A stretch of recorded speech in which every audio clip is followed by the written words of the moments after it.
Hey guys, so I'll be walking you through the plan workflow in Traycer. Basically, there are two kinds of workflows, the phases workflow and the plan workflow. The plan workflow gives you a straightforward plan, as the name suggests, and we will be going through that. It's good for small changes or when you know what you want to do. I have a repo open, a workspace open, and I have put in a simple query here with the plan workflow selected. So this implements an OAuth integration with other details provided like token management and other stuff. So let's just send it. Now you'll get the thinking stream and the plan generation. So if you stop plan generation in these timer provided, you get your artifacts back.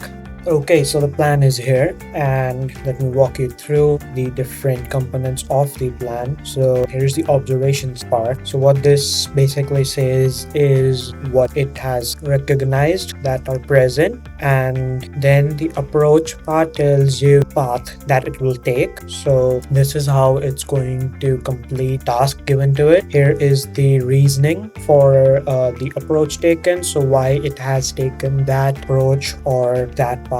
And here's the mermaid diagram that you can open, and here's the entire diagram for easier understanding of the things that will be implemented. And here you can see multiple files and or folders. This is a file that will be modified, as you can see with the tag here, and a new directory that will be created, new Python files that will be added. These are all the summaries of various new implementations that will be made in each file. This is an existing file that will be modified, and so on and so forth. And what we can do is we can chat with the plan, change or ask any questions if you want to. And then what we can also do is click on here to execute it. So we can either execute it in Copilot as the option that is selected.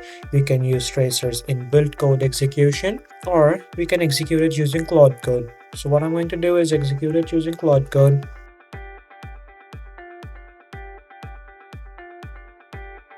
Alright, all the changes have been done by Claude Code. Have Tracer verify the changes by clicking yes on this pop-up here. Here's a summary if you want to go through that. And here are the comments. So they have been divided into three sections: minor in cyan, major in orange, and critical issues in red. Okay, so if we want to fix them, we can just single issues, so we can fix them with these. To fix all of these issues, we can go to fix all. Alright, all the stuff has been done, so this task has been completed. You can click on the plus icon here to create a new task, or you can click on the add new phase button if you want to transition into the phases workflow. Let's not do that. Let's click on new tasks. You get sent back to the home screen and you keep building as normal.